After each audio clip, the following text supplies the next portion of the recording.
You're listening to Turi Writer's She Said What podcast. I'm Turi, along with Marcy Persky. In this installment, you'll learn all about training, our foster dog, our various husbands, and that person in the airline seat next to you.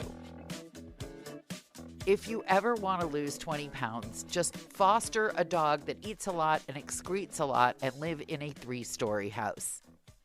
We kind of have a baby like that right now, who eats a lot and excretes a lot. Maybe I just need to put the dog in diapers. I don't know. Yeah, there you go.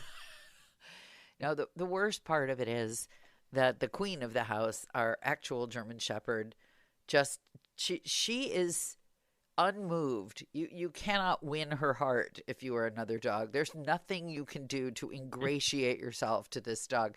This poor dog, this adorable little tripod bouncy dog, she brings her toys over to Zara. She licks her face. She does everything she can think of to do, including being obnoxious. And Zara actually bit her in the face the other day because this dog does not read social cues, as I believe I've mentioned. Bringing a toddler into a nursing home. Who does that? Nobody. You do when it comes to dogs. Yes. Well, Zara's not in a nursing home. She's set in her ways. She does not wish to change. The other problem with this dog is that she's started to feel very protective of the house, and she's sort of lunging on the leash at anyone who walks by or comes near the property. And she may just be excited. I've requested some sort of counseling from German Shepherd Rescue about this barking and lunging, and they offered to send a trainer to the house, that's fabulous. I thought you only got to do that if you were like Oprah. You get a trainer who comes to your house. But this is the embarrassingly honest thing that I had to say. I said, we need to have the trainer come when the spousal unit is back because I need him to be trained. Hey, I can't tell you how many trainers we've had out here for how many dogs, and I have told them everyone has to be here, and everyone is Frankie. Yes. And the spousal unit, because the dog loves him, he's like these parents of, you see them in court. You probably see them in Judge Judy, the parents of the axe murderers, where they're like, oh, he's so good to his mother, but he's good. He's maybe a mafia crime boss, but look, he brings his mother chocolate and flowers on Mother's Day. The spousal unit has a good case of that going with this foster dog because she loves him. We kind of have the same situation with the little bulldog who loves me and tends to go after Frankie. My next thing, I'm getting a squirt gun, and I'm going to see if squirting her in the face will keep her from being naughty in You general. said you were going to get a squirt gun for the goats. Do they each need their own individual squirt guns? You can't use the same squirt gun for the goat that you use for the dog? Actually, what I'm using for the goats is this all-natural spray stuff that keeps fleas and ticks and mosquitoes away. It keeps goats away as well? They don't like it. Yeah, they hate it. So they just even see that bottle and they'll go running away. Huh. I think to calm this dog down, we'll basically have to get a fire hose, but we'll see. We'll see. Yeah, good luck. If I thought that squirting Zara with a bottle would make a difference, I'd try that. She does not want company. I understand that. I'm like that. Yeah. Exactly. Which is the play? There's a character I believe he lives in a trash can. And at one point, everything else has stopped. And he looks around and he says, I am alone. Good. And I feel like that's sort of my motto for a living a lot of the time. The spousal unit is on a plane, and I won't be seeing him for several days. And much as I miss him, I spend a lot of time, and maybe, I don't know if you're this way, but he's this way, where he says, yeah, I'm ready to go. And then the next thing you know, he's watching a basketball game or he's decided that it's a very important text that has to go out or a message that has to go out. Or if all of that doesn't slow us down enough, then there's always another visit to the little room that must be made. So we don't have that many places to go up here. So No, we don't have that problem. It's just amazing. So I spend a lot of my time in this kind of anticipatory state. I'm sure psychologists have a name for it. But when he is absent, of course I miss him, she says, knowing that at some point he may listen to this. But mostly I feel like, okay, fine. I'll leave when I'm going to leave. I'll shop when I'm going to shop. I'm happy that way sometimes. I just want to nap all the time. That's my latest. I I, think about all the stuff that I should be doing or want to be doing or need to be doing. And it's just so overwhelming. I'm like, it makes me tired not doing it. So yeah. there you go. Yeah. I think making the mental list is also exhausting. It really is. Somebody should. Therefore, nothing's getting done. And all the stuff that I'm looking around that I need to do. And I'm just like, tomorrow, tomorrow. So, It's amazing how much you can put off. well, there's like this one clump of dog hair What? underneath the table. There's one clump of dog hair underneath the table, and all I have to do is get a broom and pick it up.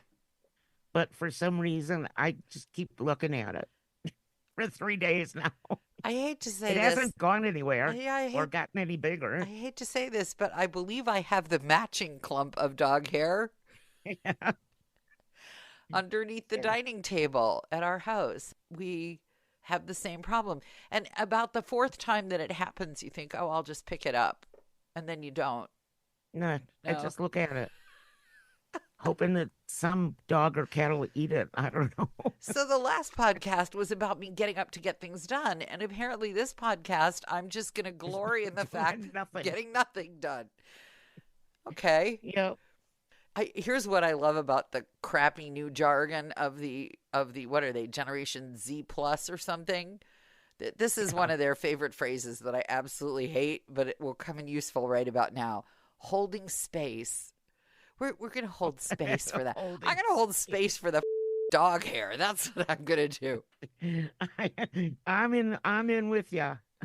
All in holding that space. I would love to put the holding space people in some sort of orbit where they could actually find out Hold one of the space. definitions of a holding space. None of their definitions are actually accurate. I mean, the only space that I know that you can legitimately hold is when you buy 2 tickets to something and the person who's going with you isn't there yet. That's the There you space you're go. allowed to Holding hold. space in line. That's There you it. I actually nearly got in a fight with somebody on a Southwest plane the last time I flew because he got on the plane and then my boarding group, you go by boarding group A, Right. boarding group B. And this guy has the window seat, fine. And I take the aisle seat. And he says, no, I'm saving that space. And I said, what? Excuse me? He said, no, I'm saving that space for my friend. And I said, no, you're not. Your friend can sit next to you. That's the space you're allowed to save. And I got really like, old lady, get off my lawn about it. I'm like, Good. all of a sudden I was like, wait a minute, what unwritten rule is it? But there is definitely an etiquette here. You're allowed to save the space right next to you. You're not allowed to save the space on the aisle and put some poor suffering person who had an earlier boarding number than your buddy. You're not allowed to put that person in the middle seat. That just struck me as Yeah. absolutely wrong. And I was going to die on that hill if I had to.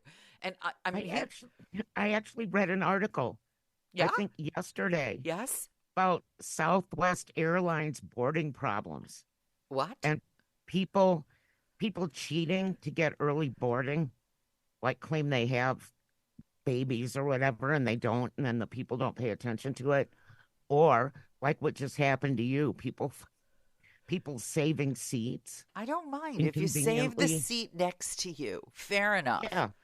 You want to save the seat next to you. I can live with that. It's a little dicey, but at least it's the space right next to you. But Yep. you do not. I don't. There needs to be a rule book here. Normally, Yeah. I don't like Don't rules. take off your shoes. Yeah, there's one. Don't do your nails.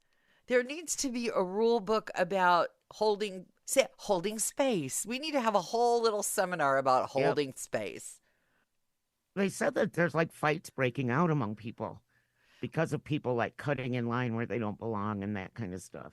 This young man, this 20-something in his college sweatshirt, saving the space for his buddy, he looked shocked. He looked shocked that someone had told him he couldn't do exactly what he wanted to do.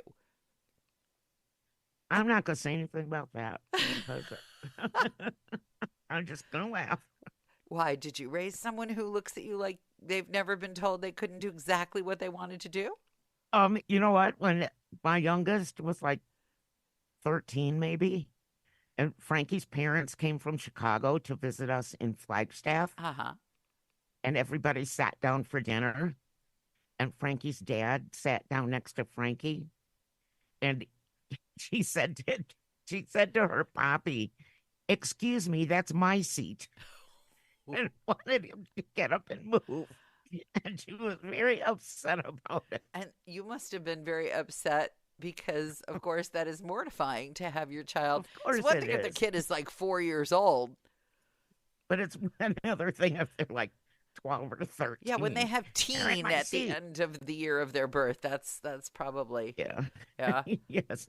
And what He's not like that anymore, thank goodness. What did you, the mortified mother, do? He got up and moved. He didn't, and you let. He did. Oh, geez, I'm revoking I didn't. Your best mother license because I thought you were one of the best mothers. I cannot believe you let that stand. Well, I am a good mother, but when you have company and you're dealing with a delicate child, let's say, use the word delicate, it's better than having a screaming fight in front of people that you don't want to know or don't want you to hear them scream or whatever. Okay, so what did you do to her? What did you do to her later?